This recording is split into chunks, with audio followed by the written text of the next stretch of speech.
దానికి న్యాయం చేయగలిగిన నాయకుడు రా కదలిరా రా కదలిరా అని రాష్ట్ర వ్యాప్తంగా అన్ని వర్గాల ప్రజలకి పిలిపిస్తున్న మన ప్రీతమ నేత మాన్యశ్రీ నారా చంద్రబాబు నాయుడు గారు ఈ అశేష ప్రజానీకాన్ని ఉద్దేశించి ఉపన్యసిస్తారు.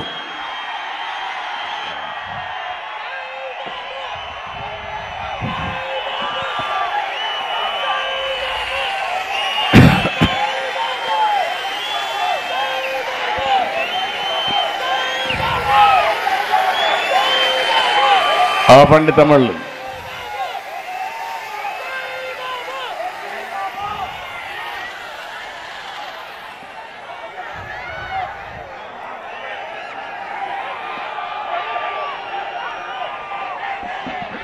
ఈరోజు జనవరి 18 ఎన్టీ రామారావు గారి యొక్క వర్ధంతి.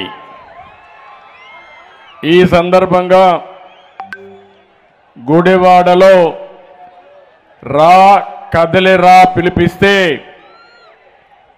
ఎక్కడ చూసినా జనమే జనం, జన ప్రభంజనం. నేను అడుగుతున్నా, నిన్నటి వరకు మాట్లాడిన బూతుల వ్యక్తులు కబద్దార్ జాగ్రత్తగా ఉండండి. ప్రజలు కదిలితే ప్రజా చైతన్యంలో మీరు కొట్టుకొని పోవడం ఖాయం, భూస్థాపితం కావడం ఖాయం అని చెప్పి మరొక్కసారి హెచ్చరిస్తున్నా. ఒక విధంగా ఈరోజు రా కదిలిరా గుడివాడలో పెట్టడం దేశ రాజకీయాల్ని తిరగా రాసిన నాయకుడు పుట్టిన ప్రాంతం కావడం, ఇక్కడ మీ అందరినీ దర్శించడం నా పూర్వజన్మ సుకృతంగా భావిస్తున్నా. ఈరోజు వేదిక పైన, వేదిక ముందర తెలుగుదేశం జనసేన నాయకులు జెండాలు పట్టుకొని మీ ఉత్సాహం చూస్తా ఉంటే ఎదురొస్తే బడిత పూజ చేస్తామని చెప్పే స్థాయికి వచ్చారు. మన శక్తిని ఎవ్వరూ ఆపలేరు. తెలుగుదేశం జనసేన గెలుపు అన్స్టాపబుల్. ఎన్టీఆర్ని ఒక్కసారి తలుచుకుంటే పాలకులంటే సేవకులని సంక్షేమం అందించిన యుగ పురుషుడు పుట్టిన ప్రాంతం ఈ గుడివాడ ప్రాంతం. ఆత్మ గౌరవ నినాదంతో తెలుగువాడి సత్తా చాటి ప్రపంచం మొత్తం తెలుగు వారి యొక్క శక్తిని నిరూపించిన వ్యక్తి ఎన్టీఆర్. ఆయన పుట్టిన గడ్డ ఈ గడ్డ. నిమ్మకూరులో పుట్టి చిత్రసీమను రాష్ట్రాన్ని ఏలినటువంటి కథానాయకుడు, మహానాయకుడు, ఒక యుగ పురుషుడు ఎన్టీఆర్. ఎన్టీఆర్ అంటేనే తెలుగు పౌరుషం, ఆత్మ గౌరవం, సంక్షేమం, సామాజిక న్యాయం. ఎదురొస్తే తొక్కుకుంటూ పోయే సైన్యం ఉన్న పార్టీ తెలుగుదేశం పార్టీ. ఇంకో పక్క ఈ ప్రాంతం మహామహులు పుట్టిన గడ్డ ఇది. సాహితీ, సాంస్కృతిక, రాజకీయ, సినీ రంగాల కోసం వేదిక ఈ కృష్ణా తీరం. దేశానికి మహామహుల్ని అందించిన గడ్డ ఈ కృష్ణా జిల్లా. ఇక్కడ ప్రతి ఊరికి ఒక చరిత్ర, ఒక వ్యక్తికి ఒక కీర్తి. వ్యక్తులను ఒకసారి ఆలోచిస్తే భోగరాజు పట్టాభి సీతారామయ్య గారు, గొట్టిపాటి బ్రహ్మయ్య, చంద్ర రాజేశ్వరరావు, కేఎల్ రావు, మండలి వెంకట కృష్ణారావు రాజకీయ ఉద్దండులు పుట్టిన ప్రాంతం. కృష్ణా పత్రిక వ్యవస్థాపకులు ముట్లూరి కృష్ణారావు గారు, ఆంధ్రపత్రిక కాశీనాథన్ నాగేశ్వరరావు, పత్రికా ప్రముఖులు నార్ల వెంకటేశ్వరరావు, ఇలాంటి ప్రముఖులంతా ఈ జిల్లా వారే. అక్కినేని నాగేశ్వరరావు గారు, వేదాంతుల రాఘవయ్య, గొప్ప గాయకులు ఘంటసాల, కృష్ణా తీరం కథలు రాసిన మల్లాది రామకృష్ణ శాస్త్రి, వేటూరి సుందర రామ్మూర్తి ఇక్కడ వారే. జ్ఞానపీఠ అవార్డు గ్రహీత విశ్వనాథ సత్యనారాయణ గారు కూడా ఈ గడ్డ మీదనే పుట్టాడు. బ్రిటిష్ కాలంలో ఇండియా క్రికెట్ టీం కెప్టెన్ అందించింది మన బందరవాసి సికే నాయుడు. సంఘ సంస్కర్త త్రిపురనేని రామస్వామి, జాతీయ జెండా రూపశిల్పి పింగళ వెంకయ్య, అయ్య దేవర కాళేశ్వరరావు, గోరా వంటి మహనీయులు ఈ గడ్డ మీదనే పుట్టారు. నాట్యకళలో ప్రసిద్ధి మన కూచిపూడి. కూచిపూడి నాట్యం దేశానికే గర్వకారణం, ప్రపంచమంతా కూడా ఆచరణీయం. అవన్నీ తలుచుకుంటే మనసు పులకిస్తుంది. సమాజాన్ని ప్రభావితం చేసే అలాంటి మహనీయులను స్మరించుకుంటే ఒక స్ఫూర్తి, ఒక ఉత్తేజం, ఒక చల్లని సాయంత్రం. ఇలాంటి మహనీయులను తలుచుకుని మళ్ళీ మనం జాతి కోసరం, ఈ ప్రాంతం కోసరం, మన కోసరం పునరంకితమై ముందుకు పోదామని చెప్పి కోరుతున్నా. ఇంకో పక్కన ఎన్టీ రామారావు గారు రాజకీయాల్లో ప్రవేశించిన ప్రాంతం ఈ యొక్క గుడివాడ. మొట్టమొదటిసారిగా ఎమ్మెల్యే అయింది ఈ గుడివాడ నుంచి. రాజకీయాలకు కొత్త నిర్వచనం చెప్పిన అన్నగారి రాజకీయ ప్రస్థానం ఇక్కడి నుంచే మొదలైంది. ఇలాంటి మహామహులు పుట్టిన తులసి వనం ఈ కృష్ణా తీరం. అలాంటి తులసి వనం ఈరోజు గంజాయి మొక్కలు పుట్టాయి ఇక్కడ. అవునా కాదా అని మిమ్మల్ని అడుగుతున్నా. అవును అంటే గట్టిగా చప్పట్లు కొట్టి చెప్పండి. ఈ గంజాయి మొక్కల్ని ఏరేయాలా లేదా అని మిమ్మల్ని అడుగుతున్నా. పవిత్రమైన ఈ మట్టిని మలినం చేస్తున్నారు. అధికారం అంటే బూతులు, దోపిడీ, క్యాసినోలు, పేకాటలు, కబ్జాలు. వింటున్నారా తమ్ముళ్ళు? నిన్న కూడా సంక్రాంతి వచ్చింది. మనకందరికీ సంక్రాంతి కోసం మనం ఊర్లోకి వస్తే ఈ దుర్మార్గులు క్యాసినోలు పెట్టి పేకాట ఆడించి మన దగ్గర డబ్బులు కొట్టేస్తున్నారంటే ఇంకా కొవ్వెక్కి విపరీతంగా మాట్లాడుతున్నారు. ఒకటే చెప్తున్నా, తెలుగుదేశం ఎవ్వరికీ భయపడదు, భయపడే సమస్య లేదు. ఈ రోజు ఉంది, రేపు ఉంది, ఎల్లుండి కూడా ఉంది. తొందరలో చెప్తాను మీ అందరి కథ. వదిలిపెట్టం, జాగ్రత్తగా ఉండమని హెచ్చరిస్తున్నా. మంచిగా మీ పని చేయండి, మేము కూడా సహకరిస్తాం. మీరు చేసిన రౌడీయిజం, మీరు చేసిన అరాచకాలు గుర్తు తెచ్చుకుంటే రక్తం పొంగుతుంది. 15 సంవత్సరాలు నేను అధికారంలో ఉన్నా. ఎన్టీ రామారావు గారు 8 సంవత్సరాల అధికారం ఉన్నారు.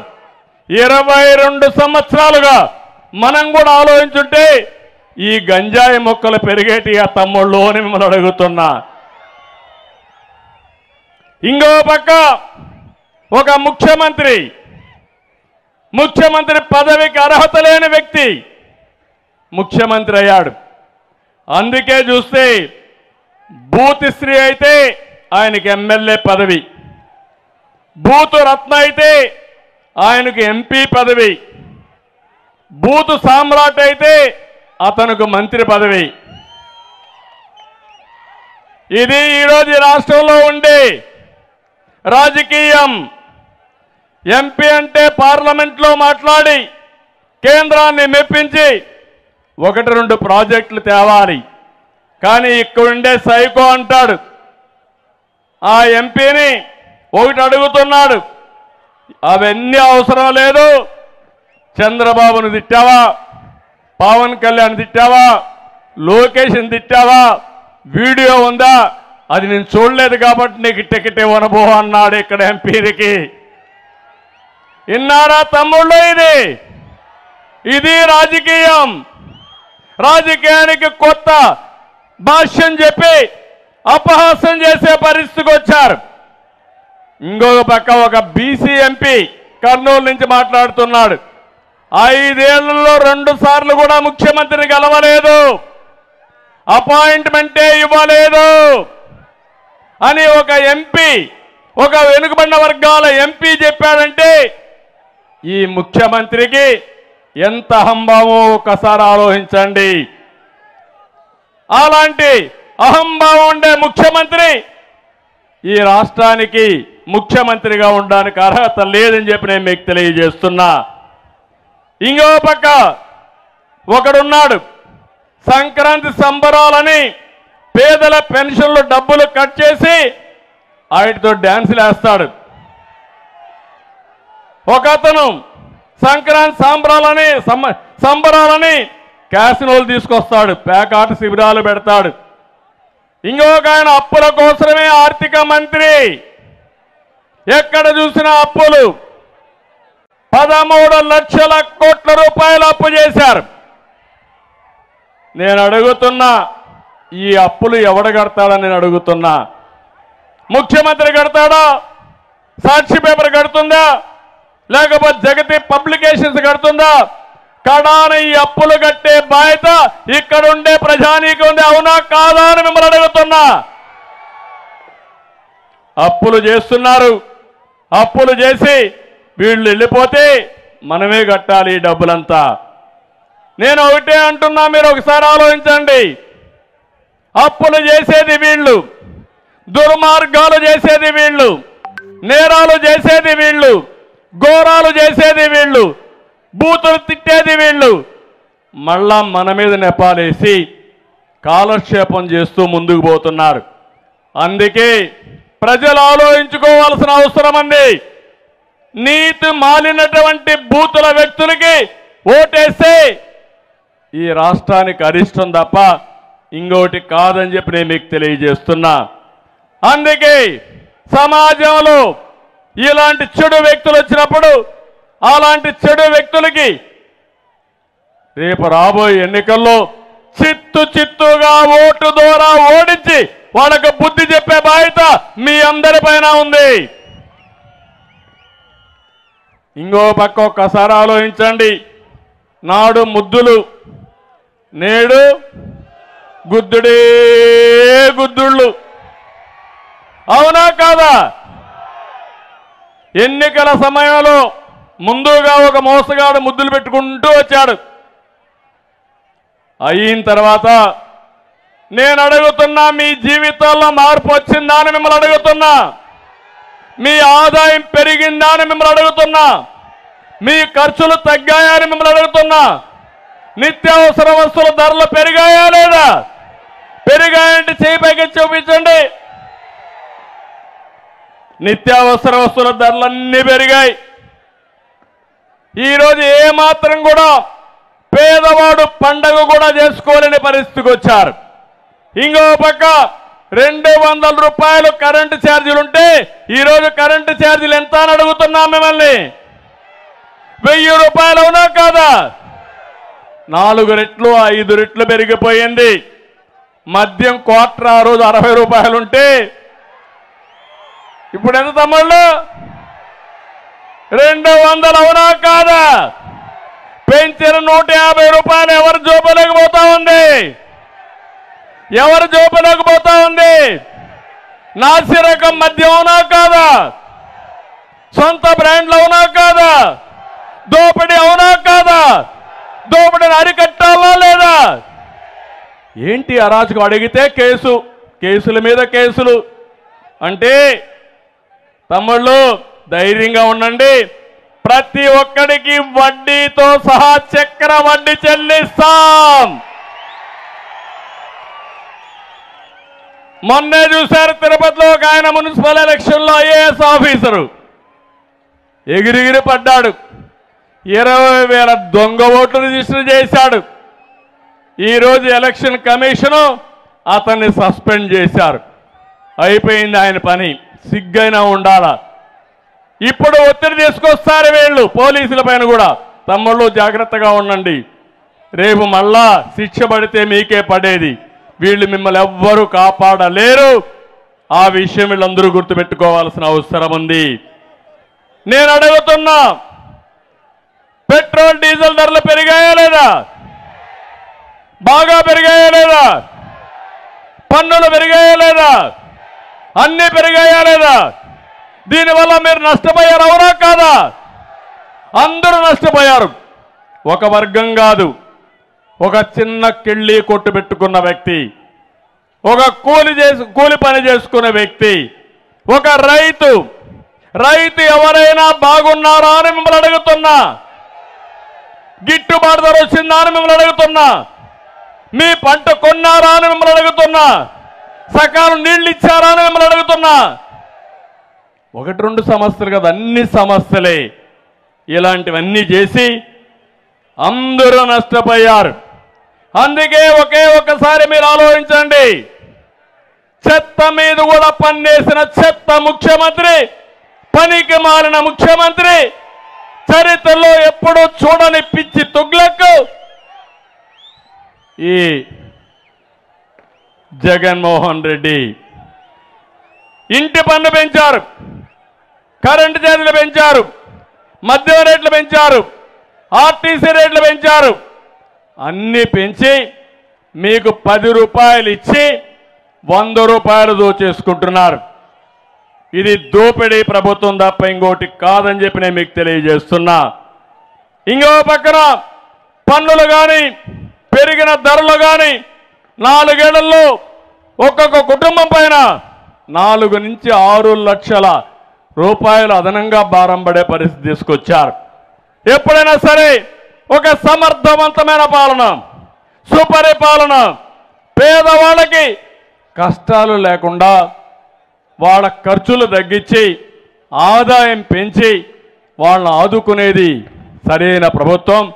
ఇది పేదల ప్రభుత్వం కాదు, ఇది పేదల రక్తం తాగే ప్రభుత్వం. ఇది ఇంకో పక్కన నేను ఆ రోజు చెప్పాను, ఊరూరు చెప్పాను, ఈ జగన్మోహన్ రెడ్డి వస్తే పోలవరం ఆగిపోతుందని, అమరావతి నిలిచిపోతుందని చెప్పాను. చెప్పానా లేదా అని మిమ్మల్ని అడుగుతున్నా.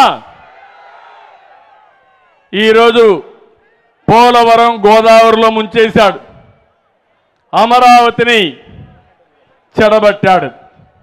దీనివల్ల రాష్ట్ర సంపద నాశనమైంది. మనం ఇబ్బందుల్లో పడ్డాం.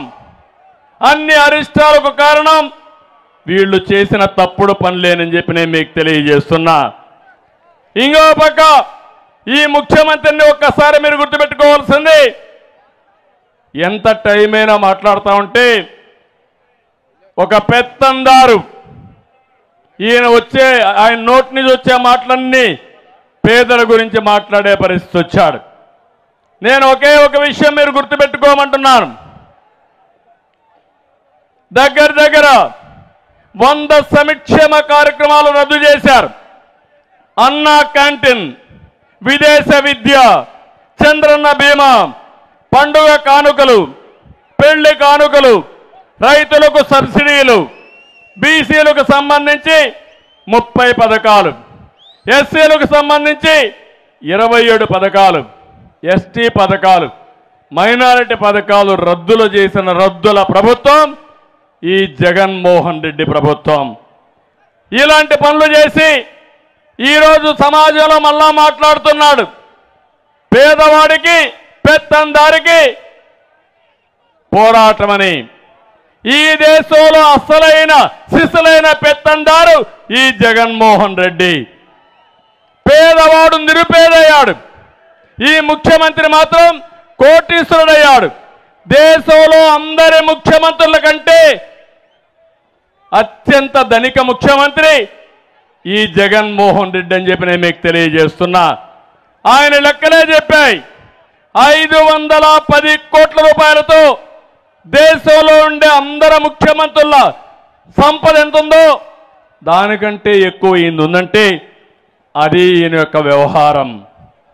జగన్ ఒక రాజకీయ వ్యాపారి. అధికారం అంటే అతనికి ఒక దోపిడీ.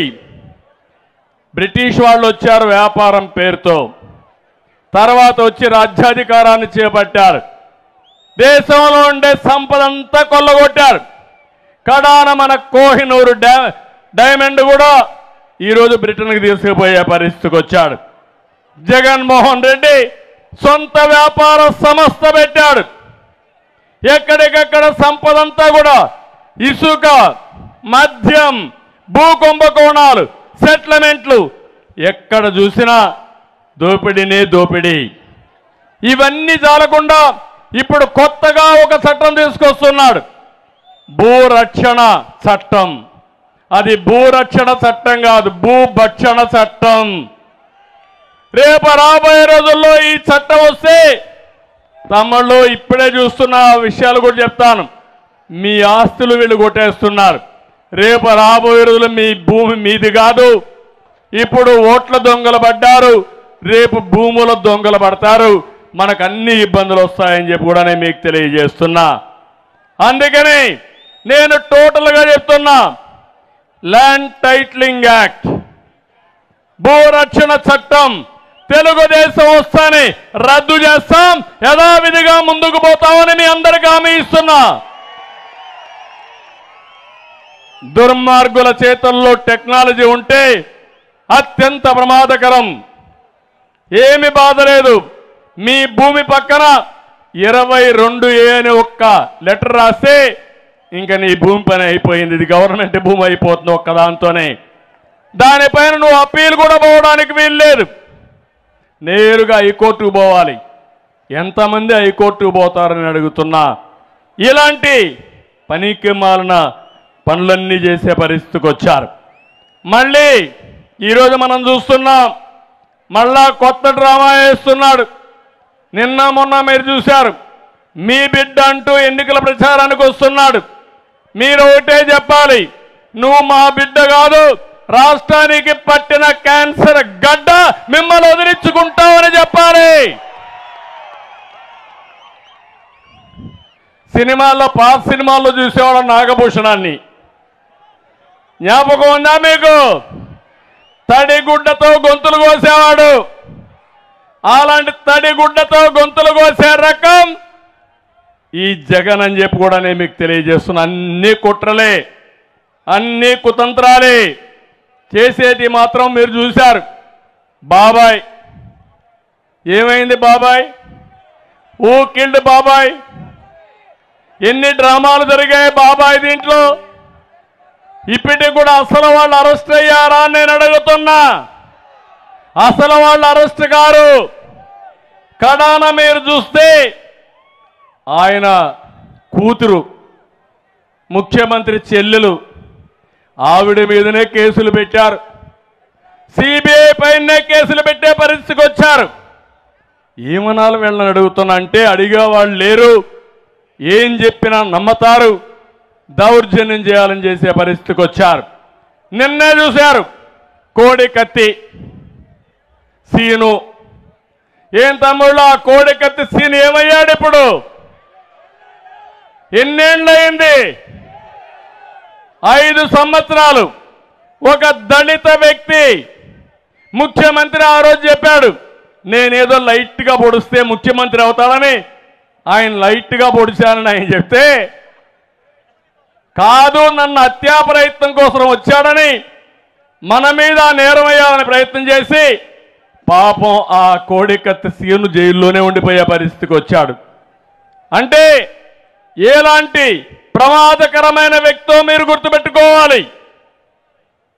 ఒక వ్యక్తి యొక్క ప్రవర్తన ఏ విధంగా ఉంటుందో ఇలాంటి వాళ్ళని చూస్తే మనకు అర్థమవుతుందని చెప్పి కూడా నేను మీకు తెలియజేస్తున్నా. ఇంకో పక్క మీరు చూడండి, అందరం మనం ఆలోచిస్తాం, మన చెల్లెలకు కూడా వాటా ఇస్తాం లేదా? ఆస్తిలో అందరికీ హక్కు ఇస్తామా లేదా? ఆస్తిలో సమాన హక్కు తెచ్చినటువంటి వ్యక్తి ఎవరు? ఎన్టీ రామారావు గారు మొట్టమొదటిసారిగా మగబిడ్డ ఆడబిడ్డ సమానమే, ఆస్తిలో ఇద్దరికి సమాన హక్కు ఇవ్వాలని చట్టం తెచ్చిన ఒక మహానాయకుడు ఎన్టీ రామారావు గారని చెప్పి నేను మీకు తెలియజేస్తున్నా.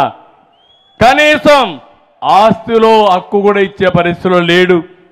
మొన్నటి వరకు మీరు చూశారు ఏ విధంగా మాట్లాడారో. ఆవిడైతే మొత్తం జగనన్న బాణం, ఇప్పుడు జగనన్న బాణం ఎక్కడికి వచ్చిందో మీరే చూస్తున్నారు. మళ్ళీ అంటే నేనేమంటున్నానంటే విశ్వసనీయత గురించి మాట్లాడుతున్నారు. ఇదే మీ విశ్వసనీయత నేను అడుగుతున్నా. ఇంకో మాట చెప్పాడు, మద్యపాన నిషేధం చేయకపోతే ఓట్లు అడగనని చెప్పాడా లేదా? చేశాడా అని మిమ్మల్ని అడుగుతున్నా. 36,000 కోట్ల రూపాయలు తాకట్టు పెట్టి డబ్బులు తెచ్చాడా లేదా? ఇప్పుడు ఓటు అడిగే హక్కు ఆయనకు ఉందా అని అడుగుతున్నా. లేదు అంటే గట్టి చెప్పండి, ఓటు అడిగే హక్కు లేదని. అంటే కథలన్నీ చెప్పి తాగుబోతుల బలహీనత అడ్డం పెట్టుకుని ఇంకా ఎక్కువ తాగిచ్చాలని 36,000 కోట్ల రూపాయలు అప్పు తెచ్చి నాకు విశ్వసనీయత ఉందని మాట్లాడే వ్యక్తుల్ని ఏమనాలి నాకైతే అర్థం కావడం లేదు. ప్రతి ఏటా జాబ్ క్యాలెండర్ ఏం తమ్ముళ్ళు వచ్చిందా? ఉద్యోగాలు డిఎస్సి పెట్టాడా? డిఎస్సి ఒక డిఎస్సి పెట్టారా? 5 ఏళ్లలో వస్తాయా ఉద్యోగాలు? మళ్ళా జాబు రావాలంటే తెలుగుదేశం జనసేన ప్రభుత్వం రావాలి. తెలుగుదేశం జనసేన ప్రభుత్వం వస్తే యువతకు హామీ ఇస్తున్నాం, ప్రతి ఒక్కరికి ఉద్యోగం కల్పించే బాధ్యత మాది అని మరొక్కసారి హామీ ఇస్తున్నా. అందుకే యువతకు హామీ ఇస్తున్న యువగళం కింద 20 లక్షల ఉద్యోగాలు ఇప్పించే బాధ్యత ప్రభుత్వంలో ప్రైవేట్లో ఉద్యోగాలు సృష్టించే బాధ్యత తీసుకుంటాం. ఇంకో పక్క ఉద్యోగం వచ్చే వరకు 3,000 రూపాయలు నిరుద్యోగ భృతి ఇస్తాం. ఇదే కాదు, తమిళలో ఆంధ్రప్రదేశ్ని ప్రపంచానికే అనుసంధానం చేస్తాం. మీ ఇంట్లో కూర్చొని వర్క్ ఫ్రమ్ హోమ్, మీ ఇంట్లో కూర్చొని ప్రపంచం మొత్తం పనిచేసే విధానానికి శ్రీకారం చుడతాం. ఇంకా బోరు కొడితే అన్ని మండలాల్లో పెద్ద గ్రామాల్లో వర్క్ స్టేషన్లు పెట్టి అక్కడొచ్చే పనిచేసే విధానానికి శ్రీకారం చుడతాం. ప్రపంచంలో ఉండే కంపెనీలన్నీ తీసుకొస్తాం. తద్వారా ప్రతి ఒక్క తమ్ముడికి, ప్రతి ఒక్క చెల్లెలకి ఉపాధి కల్పించే బాధ్యత మాదని మరొక్కసారి మీ అందరికీ హామీ ఇస్తున్నా. ఇంకో పక్కన ఈరోజు మీరు చూడండి, వీళ్ళు రేపు వస్తారు, మళ్ళీ ప్రచారానికి వస్తారు. వైసీపీ నేతలు నిలదీయండి. మాకు కావాల్సింది బూతుల నేతలకు కాదు, అభివృద్ధి పాలకులు కావాలని మీరు నినదించాల్సిన అవసరం ఉంది. గ్రామంలో మేము అడిగింది మా బిడ్డలకు ఉద్యోగాలు, గంజాయి కాదని తేల్చి చెప్పవలసిన బాధ్యత ప్రజలపైన ఉంది. ఊరూర అక్రమ కేసులు కాదు, వాడ పరిశ్రమ రావాలని డిమాండ్ చేయాల్సిన అవసరం ఉంది. మనకు కావాల్సింది మాయ మాటలు కాదు, వ్యవసాయ సబ్సిడీలు రావాలి, రోడ్లు బాగుండాలి. నేను అడుగుతున్న ఈ గుడివాడ చుట్టుపక్కల ఈ ప్రాంతానికి వచ్చే ఒక్క రోడ్డైనా బాగుందా అని మిమ్మల్ని అడుగుతున్నా. చేతగాని దద్దమ్మలు చెప్పే ఆన్సర్ విన్నారా అని మిమ్మల్ని అడుగుతున్నా. రోడ్డు అయ్యవయ్య అంటే నిన్నెవడు కారు కొనమన్నాడు అంటాడు, నిన్నెవడు బస్సులో తిరగమన్నా అంటాడు. అంటే ఎనిక్కి పోవాలి, రాతి యుగానికి పోవాలి మనం. ఇంకా అందరికీ కాలినడకే గతి. ఆ పరిస్థితికి వచ్చారు. నేను ఒకే ఒక విషయం మిమ్మల్ని అందరినీ ఒకప్పుడు మీరు చూస్తే ఊరూరు తిరిగాడు, బుగ్గలు నిమరాడు. అవునా, చేశాడు లేదా? ఇప్పుడు పరదాలు కట్టుకొని తిరుగుతున్నాడు. ఎక్కడన్నా తిరిగే ధైర్యం ఉందా అని అడుగుతున్నా. తప్పు చేసిన వాడు తడబడతాడు, ధైర్యంగా తప్పు చేయనోడు ఎవరికీ భయపడడం లేదు. అదే మనం చేసే పనిని మరొక్కసారి మీ అందరికీ తెలియజేస్తున్నా. ధైర్యంగా చేసిన పనులు చెప్పే ధైర్యం ఉండే పార్టీలు తెలుగుదేశం, జనసేన. తప్పులు చేసి భయపడిపోయి పిరికితనంతో ఎక్కడికక్కడ పరదాలు పట్టుకొని తిరిగే పార్టీలు ఈ రెండు. అందుకని మీరు ఒకే విషయం గుర్తుపెట్టుకోవాలి. 5 సంవత్సరాలు ప్రభుత్వం ఇచ్చిన జీవోలు కూడా బయట రాకుండా దాచిపెట్టుకున్నారు. ఎందుకంత భయం అంటే, భయం ఎందుకంటే అన్ని తప్పుడు జీవోలు, చీకటి జీవోలు, వాళ్ళు చేసినటువంటి ఘోరాలు, నేరాలు, అవినీతి, అక్రమాలు అవి బయట వస్తే కోర్టుకు పోతే వీళ్ళ పునాదులే కదిలిపోతాయని జీవోలు కూడా ఇష్యూ చేయకుండా వెబ్సైట్లో పెట్టకుండా దాచిపెట్టుకునే పరిస్థితికి వచ్చారు. 5 ఏళ్ళయింది, ఒక్కసారి ప్రెస్ కాన్ఫరెన్స్ పెట్టాడా ఎప్పుడన్నా ఈ ముఖ్యమంత్రి? పెట్టే ధైర్యం ఉందా ఈ ముఖ్యమంత్రికి? అందుకే భయం. ఆయన చెప్పిన హామీల్ని మనం అడుగుతామనే ఉద్దేశంతోనే భయపడి ఎక్కడా పెట్టే పరిస్థితి లేదు. నిన్న మొన్న ఒక వింత చూశారు. 30 సంవత్సరాల నుంచి తెలుగుదేశం పార్టీ, భువనేశ్వర్ గారు మా మిస్సెస్ ఒక పిలిపిచ్చారు. పల్లి పిలుస్తుంది, రా, కదిలి రా, మనం అందరం గ్రామాలకు పోవాలని సంక్రాంతి సమయంలో పిలిపించారు. 30 ఏళ్లకు ముందు మేము మా ఊరికి పోవడం మొదలుపెట్టాం. ప్రపంచంలో ఎక్కడ ఉన్నా తెలుగువాడు సంక్రాంతికి సొంత గ్రామానికి రావాలని ఒక స్ఫూర్తినివ్వడానికి పనిచేశాం. నిన్న మొన్న చూశారు, హైదరాబాద్ కదిలి నేరుగా సొంత గ్రామానికి వచ్చారు. రోడ్లు బట్ల, ట్రైన్స్ బట్ల బ్రహ్మాండంగా వచ్చారు. అది స్ఫూర్తి. కానీ ఇతను చేసిన పని ఏంటి? ఇంటి పక్కన ఒక దేవాలయం కట్టేశాడు ప్రభుత్వ డబ్బులతో. మనమందరం దేవుడి దగ్గరికి పోతాం, ఈయన మాత్రం దేవాలయం కట్టేశాడు. పక్కన మనం పల్లికి వస్తాం, ఈయన ప్యాలెస్లో పల్లి కట్టాడు. గొప్పవాడే కదా. ఇలాంటి వ్యక్తులు ఈయన సమాజానికి అవసరమా అని మిమ్మల్ని అడుగుతున్నా. ఏది చూసినా నటన, ఏది చూసినా బూటకం, ఏది కూడా ఒక పద్ధతి లేని రాజకీయం. అలాంటి వారి వల్ల ఏమీ లాభం లేదని చెప్పి కూడా నేను మీకు తెలియజేస్తున్నా. ఇదే గుడివాడలో నల్ల బెలూన్లు ఎగరేస్తే, నిరసన తెలియజేస్తే వాళ్ళే జైల్లో పెడతారా మీరు? మళ్ళీ చెప్తున్నా, రేపు శాశ్వతంగా నువ్వెక్కడొచ్చిన నల్ల జెండాలు, నల్ల బెలూన్లు ఎగరేస్తారు. ఏం చేస్తారని అడుగుతున్నా. ఏమీ చేయలేరు. తప్పుడు పనులు చేస్తే, తప్పుడు చేసిన పనులు చేసిన వ్యక్తుల్ని నిలబెట్టి బాధ్యత కానీ అధికారం కానీ మన రాజ్యాంగం మనకిచ్చింది.